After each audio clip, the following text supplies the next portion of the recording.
Furthermore, which just means and, my neighbour fell down the stairs last year and needed to stay in hospital for 3 weeks.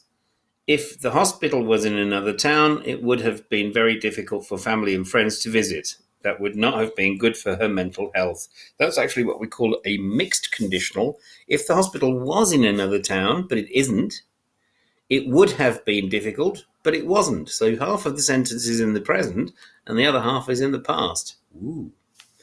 That would not have been good for her mental health. Hence, you should reconsider your decision and keep our hospital open. Hence just means so, and it's just giving you a reason why we do something, and it's a nice formal word. Okay? Then we're going to finish it with thank you for your attention. Yours sincerely, don't forget the S, and don't forget to sign it. Lupita Ora, brackets, Mrs. Let's move on to part 3. In part 3, write an article for a magazine giving tips on how to live a more sustainable and eco-friendly lifestyle to save the environment. So we need to think of a title for this. And I think the title is there in the question, isn't it? How to live a more sustainable and eco-friendly lifestyle. So that's what we're going to call it. And you're also going to say who it's by Angelo Compostamente.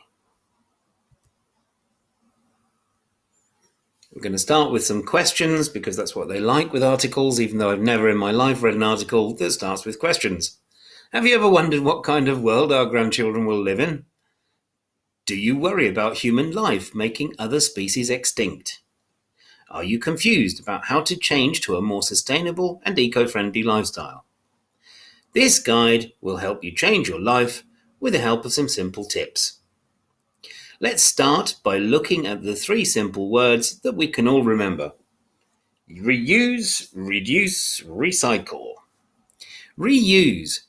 We don't need to throw so many things away, but we are lazy. We always want what's easiest. For instance, plastic carrier bags and bottles. These things are terrible for the planet and easy to avoid. Reusing cotton or jute bags and taking a glass bottle to work can reduce the amount of plastic we use. Reduce. We need to think about how often we get in the car when we could walk, cycle, or take public transport. Fast fashion, which is the cheap and poor quality clothing sold cheaply, is bad for the planet. Not only is it a waste of cotton, but the goods are transported from Bangladesh, Vietnam, or China to the UK. Now, this has got a non-defining relative clause, fast fashion, comma, which is, comma, is bad for the planet. And it's also got an example of inversion, not only, but also. And I'm going to do a separate video on that one. Recycle. When we buy things, we should not only check that they are recyclable, but that they get recycled. For instance, coffee cups from Costa or Starbucks are terrible for the environment. So next time you go shopping, think about how your actions can save the planet.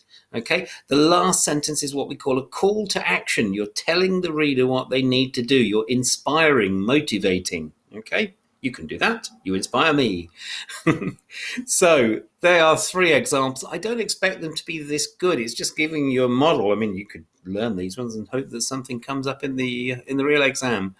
Now, I'm also going to do an extra video on some of the features, the grammar features that we've looked at here, because that will be an important thing to put into your writing. Okay? So, look out for my grammar tips on inversion. Okay?